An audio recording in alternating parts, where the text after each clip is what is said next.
सभापति महोदय, अगर राजस्थान के अंदर सबसे पिछड़ा हुआ कोई है, सबसे पिछड़ा हुआ कोई है तो रेगिस्तान में रहने वाला भील है, 60.9%।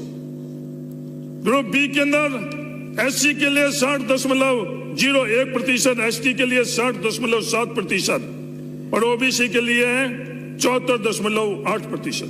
ग्रुप सी में एससी के लिए है 45.8%, एसटी के लिए है 53.3% और ओबीसी के लिए 60.3%। हाँ, भीलों का योगदान रहा, उन भीलों का योगदान रहा है, तो इस योगदान के बदले के अंदर जो नौकरियां मिल रही है, वो नौकरी अगर आप दोगे तब जाकर हम इस योगदान को हम लोग मानेंगे। और सिर्फ बातों के लिए हम उसके योगदान और वाहवाही करके उनको भीलों के लिए हम कुछ नहीं दे पाएंगे। फिर ये हालात है सभापति महोदय, 40 सेंट्रल यूनिवर्सिटी है, 40 सेंट्रल विश्वविद्यालय के अंदर, केंद्रीय विश्वविद्यालय के अंदर एक भी पिछड़ा जाति का प्रोफेसर नहीं है। हकीकत यह है, जब हकीकत आप लोगों को बताते हैं तो तकलीफ होती है। सभापति महोदय, समानता के लिए सबसे बड़ा योगदान इस दुनिया के अंदर देने वाले व्यक्ति अब्राहम लिंकन।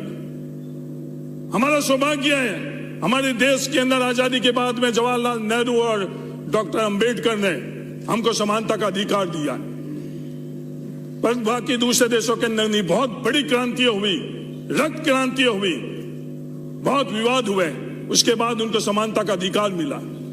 अमेरिका के जैसे देश के अंदर काले और गोरों को समानता का अधिकार देने के वक्त क्या हालात बने, उसके बावजूद भी अब्राहम लिंकन का नेतृत्व था जिसने उनको समानता दी। अब्राहम लिंकन ने क्या कहा, अगर हम पहले जान सके कि हम कहां हैं और हम कहां जा रहे हैं तो हम बेहतर निर्णय ले सकते हैं कि क्या करना है और कैसे करना है। पर क्या करना है इन लोगों ने पहले से तय कर रखा है। क्या कर, ये जातिगत जनगणना के संदर्भ में आज केंद्र को निर्णय लेना चाहिए। मैं आपके माध्यम से राजस्थान सरकार से निवेदन करना चाहता हूं, इनसे आस खत्म हो चुकी है। तो बिहार की तर्ज के ऊपर राजस्थान के अंदर भी जातिगत जनगणना कराकर हम लोगों को राजस्थान के अंदर किसकी क्या स्थिति है, ये बात कर रहे हैं कि भाटों की स्थिति, भाटों की क्या संख्या है किसको पता, उनकी स्थितियां क्या है, सामाजिक स्थिति है क्या, आर्थिक स्थिति है किसको पता। सिर्फ बोलने के लिए हम लोग बोल लेते हैं, अगर ये स्थिति हम लोगों को नहीं पता चलेगी तो उनको हम कैसे निर्णय दिलाएंगे। सभापति महोदय, जो क्रीमी लेयर के बारे के अंदर हमारी राजस्थान सरकार के अंदर 99 में 2.5 लाख की सीमा रखी गई। 99 और 2019 कितनी सरकारें आई। मैं धन्यवाद देना चाहता हूं मौजूदा सरकार अशोक गहलोत जी को कि वो क्रीमी लेयर 8,19,2019 के अंदर करी। पर इन वंचितों के लिए कोई निर्णय होए उसकी चर्चा हम लोग नहीं करेंगे। विवाद कैसे होए, फोटो लगे या नहीं लगे, ये फोटो लगाने के लिए ये वंचित नहीं आई हैं। हमारा समाज राजस्थान कैसे आगे बढ़े इसके लिए हम लोग यहाँ ये फोटो लगाने के लिए नहीं आई हम लोग। ये सोच है अपनी अपनी। और सेंट्रल गवर्नमेंट के अंदर 2017 के अंदर 8 लाख। सभापति महोदय, अगर हमें आईपीएस बनना हो तब तो हम लोगों के लिए 8 लाख की क्रीमी लेयर का प्रावधान, और कांस्टेबल बनना हो तो 2.5 लाख का क्रीमी लेयर का प्रावधान। क्या यह न्यायोचित है? कोई भी निष्पक्ष तौर के ऊपर इसका आकलन करे कभी भी या नहीं। अगर हमको आईएएस बनना हो तो हमारे क्रीमी लेयर का 8 लाख का, और अगर हमको चतुर्थ श्रेणी का कर्मचारी बनना हो तो 2.5 लाख। कभी आप लोगों ने यह सोचा निर्णय लेते वक्त, या सिर्फ पीछे बैठकर और मेजे थपथपाने का ही का काम रहा? ये आज की मौजूदा सरकार ने किया। सभापति महोदय, जो ये अन्याय होता है वो अन्याय कई तरह से होता है। उसकी पीड़ा जिनके साथ अन्याय हुआ है वही जानते हैं, बाकी तो सिर्फ बात कर सकते हैं। यह अन्याय हम लोगों के साथ लगातार आज तक जारी है। आज हम लोगों को शिक्षा का अवसर मिल रहा है या नहीं मिल रहा है? गुणवत्ता के शिक्षा का अवसर मिल रहा है या नहीं मिल रहा है? सभापति महोदय, आज हमारे राजस्थान के अंदर जो विश्वविद्यालय है, निष्पक्ष तौर के ऊपर दलगत राजनीति से ऊपर उठकर और हम अगर आकलन करें तो गुणवत्ता का हम लोगों के पास अवसर उन लोगों को मिल रहा है जो गांव से आए हुए, सामान्य परिवार से आए हुए उन लोगों को। आज विश्वविद्यालय का मौलिक काम क्या है? रिसर्च और डेवलपमेंट। किसी राजस्थान के विश्वविद्यालय के अंदर रिसर्च और डेवलपमेंट हो रहा है? रिसर्च और डेवलपमेंट तो छोड़ो, तो उसका सेकेंडरी काम है जो एकेडमिक काम, शैक्षणिक काम, वो हो रहा है। मात्र हम उन विश्वविद्यालय और कॉलेजों के अंदर परीक्षाएं करवा रहे हैं और इन परीक्षाओं के माध्यम से डिग्री ले रहे हैं। वो डिग्री हमको कहां पहुंचाएगी? सभापति महोदय, हम लोगों के आज सदियों से क्या स्थिति है और कोई नहीं बता रहा है। भारतीय जनता पार्टी के जो राम राज्य की बात कर रहे हैं, उन्हीं के वहां कमेटी बनी हुई थी। इस कमेटी के अंदर पिछली सरकार जो ये बात बता रही है, उसी बात को मैं कर रहा हूं। पुरातन वर्ग व्यवहार में 4 वर्ण ब्राह्मण, क्षत्रिय, वैश्य व शूद्र बनाई गई थी और वो व्यवस्था कर्म आधारित थी, परंतु अल्पकाल में ही वह व्यवस्था जन्म आधारित हो गई। ऐसे शूद्र वर्ग जिससे अस्पृश्यता नहीं बढ़ती जाती थी, परंतु उसके साथ विभिन्न स्तरों पर सामाजिक भेद बढ़ता जाता था, वो हम लोग हैं। एक दूसरा वर्ग अति शूद्र वर्ग, जिनके साथ न केवल अस्पृश्यता बढ़ती जाती थी बल्कि उस वर्ग के साथ सामाजिक स्तर पर भयंकर भेदभाव किया जाता था। क्या हम लोग उनके साथ अन्याय जो हो रहा था उसको न्याय में बदल रहे हैं? नहीं बदल रहे। अगर ईमानदारी से हम उसका आकलन करें।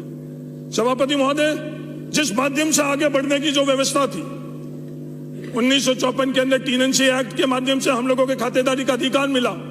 हम जो मजदूर वर्ग थे वो किसान बने और उस टीएनसी एक्ट के माध्यम से जब हम लोग कुछ सामाजिक और आर्थिक तौर के ऊपर मजबूत होने लगे तो पूरी की पूरी व्यवस्था ने सबसे पहले प्रहार किसके ऊपर किया? उस कृषि के ऊपर, इस खेती के ऊपर। नारे तो बहुत लगाते हैं कि किसान की आमदनी दुगनी, और हकीकत के अंदर हालात क्या है? सभापति महोदय, मैं और किसी आंकड़े की बात नहीं कर रहा हूं। हमारे देश की स्टैटिस्टिकल सर्वे, जो नेशनल स्टैटिस्टिकल सर्वे, वो ये कह रहे हैं कि देश के अंदर किसान की आमदनी सिर्फ 27 रुपए है, सिर्फ 27 रुपए। और इनके राम राज्य की बात करने वाले के प्रधानमंत्री की मित्र की कुछ दिन पहले कितनी आमदनी? प्रतिदिन 1000 करोड़ रुपए। क्या ये राम राज्य ने बताया? क्या ये राम राज्य की धारणा थी कि अपने मित्रों की आमदनी 1000 करोड़ और उन किसानों की भी, जिनके माध्यम से राम राज्य के अंदर किसानों के प्रति राम जी का कितना स्नेह था, वो भी आप पता कर लेना। उनकी आमदनी 27 रुपए। यह हालात हम लोगों के साथ। उस 27 रुपए के बाद में भी हम लोगों को जो इकलौता माध्यम हम लोगों के पास में इन लोगों ने छोड़ा, वो क्या छोड़ा? कि शिक्षा के माध्यम से नौकरी। और शिक्षा के माध्यम से नौकरी के अंदर हमको और किसी ने भीख नहीं दी। संविधान ने हम लोगों का अधिकार दिया आरक्षण का। उस आरक्षण को क्या हम लोग लागू कर पा रहे हैं? सभापति महोदय, अगर ये प्रश्न ईमानदारी से करें तो उसका उत्तर होगा ना। ये विवाद कर, अगर राजस्थान के अंदर सबसे पिछड़ा हुआ कोई है, सबसे पिछड़ा हुआ कोई है तो रेगिस्तान में रहने वाला भील है। सभापति महोदय, मैं जिस बात की उल्लेख कर रहा हूं कि यह आर्थिक और सामाजिक हम लोग गणना करें, सेंसस करें, उसके बावजूद कि उन लोगों के साथ न्याय हो, ये कोई सुनिश्चित हम लोग नहीं कर सकते। पर वो रेगिस्तान के अंदर रहने वाला भील को हम लोग किस तरह से हम लोग मदद कर रहे हैं? सरकारी योजना से मदद कर रहे हैं, सामाजिक तौर के ऊपर मदद कर रहे हैं। अगर यह निष्पक्ष तौर पर सवाल हम लोगों के सामने आता है तो उसको उत्तर है कि नहीं। आजादी के 70 वर्ष बाद में भी हम उन लोगों की मदद नहीं कर पा रहे। सभापति महोदय, ये तुष्टिकरण की बात कर रहे हैं। मैं एक उदाहरण देना चाहता हूं। मरियम वाइफ और अरबाज गांव बूटिया थाना गढ़वा रोड के अंदर। सभापति महोदय, क्या हम नागरिकता देने के लिए तुष्टिकरण का व्यवस्था कर रहे हैं, नहीं कर रहे हैं? अगर इसका आकलन करेंगे तो इससे बड़ा उदाहरण नहीं मिलेगा। अगर किसी धर्म के अंदर हम पैदा हो रहे हैं, संविधान की भावना, संविधान की मूल आत्मा के विपरीत धर्म के आधार के ऊपर तो हम नागरिकता देने के लिए फैसला कर रहे हैं और इस महिला को हम नागरिकता नहीं दे रहे हैं। क्या उसके साथ न्याय कर रहे हैं, क्या अन्याय कर रहे हैं? सभापति महोदय, कई सवाल है। सभापति महोदय, मेरा आपसे यही निवेदन है कि जो कानून और नियम बने हुए वो एक समान होने चाहिए। जो परसेप्शन है, भ्रांति और हकीकत है, उसमें सभापति महोदय बहुत बड़ा अंतर है। मैं उदाहरण देना चाहता हूं। सभापति महोदय जैसे ये बात करते हैं कि वंचितों के अंदर, तो ये बात करते नहीं, उन समाजों को देखो। यादव बड़े साधन संपन्न है, जाट साधन संपन्न है, आंजना साधन संपन्न है, विश्नोई साधन संपन्न है, पर उसका उत्तर सिर्फ जिस बात की मैं बात कर रहा हूं जातिगत जनगणना से आएगा। इनकी खुद की सरकार ने एक आयोग बनाया। वो आयोग की जो रिपोर्ट आई, भरतपुर के लिए वो आयोग बना गया और एक जाति विशेष के लिए, मेरी खुद की जाति के लिए आयोग बनाया।